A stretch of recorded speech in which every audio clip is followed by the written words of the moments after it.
When Jane and Elizabeth were alone, the former, who had been cautious in her praise of Mr. Bingley before, expressed to her sister just how very much she admired him. "He is just what a young man ought to be," said she, "sensible, good-humored, lively. And I never saw such happy manners, so much ease, with such perfect good breeding." "He is also handsome," replied Elizabeth, "which a young man ought likewise to be, if he possibly can. His character is thereby complete. I was very much flattered by his asking me to dance a second time.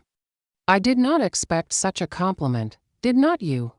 "I did for you, but that is one great difference between us. Compliments always take you by surprise, and me never. What could be more natural than his asking you again?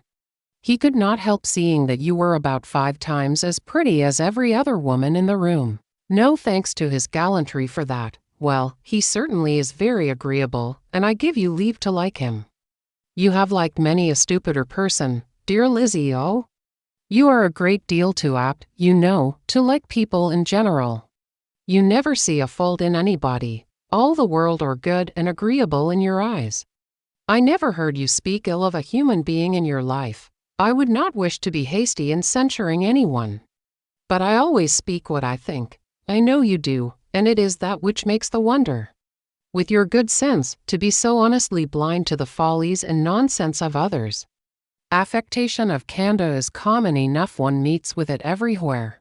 But to be candid without ostentation or design to take the good of everybody's character and make it still better, and say nothing of the bad, belongs to you alone. And so you like this man's sisters, too, do you? Their manners are not equal to his, certainly not at first. But they are very pleasing women when you converse with them. Miss Bingley is to live with her brother, and keep his house?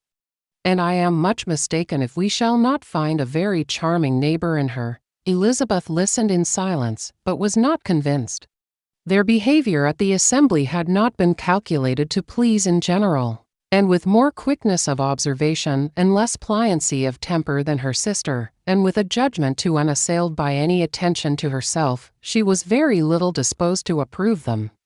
They were in fact very fine ladies, not deficient in good humor when they were pleased, nor in the power of making themselves agreeable when they chose it, but proud and conceited.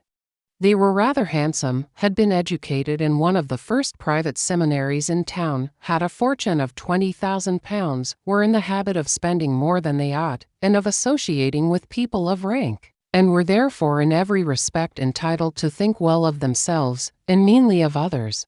They were of a respectable family in the north of England, a circumstance more deeply impressed on their memories than that their brother's fortune and their own had been acquired by trade. Mr. Bingley inherited property to the amount of nearly £100,000 from his father, who had intended to purchase an estate but did not live to do it.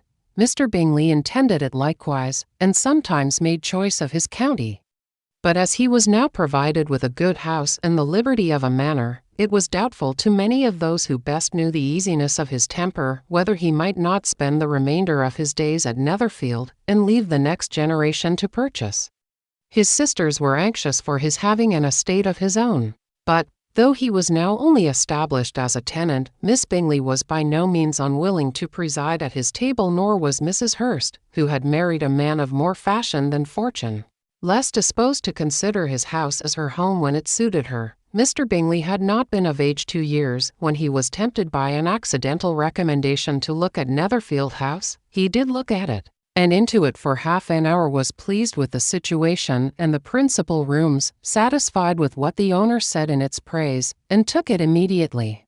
Between him and Darcy there was a very steady friendship, in spite of great opposition of character. Bingley was endeared to Darcy by the easiness, openness, and ductility of his temper, though no disposition could offer a greater contrast to his own, and though with his own he never appeared dissatisfied.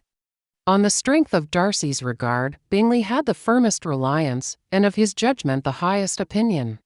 In understanding, Darcy was the superior. Bingley was by no means deficient, but Darcy was clever. He was at the same time haughty, reserved, and fastidious, and his manners, though well-bred, were not inviting. In that respect his friend had greatly the advantage. Bingley was sure of being liked wherever he appeared. Darcy was continually giving offence. The manner in which they spoke of the Meryton assembly was sufficiently characteristic. Bingley had never met with more pleasant people or prettier girls in his life. Everybody had been most kind and attentive to him. There had been no formality, no stiffness.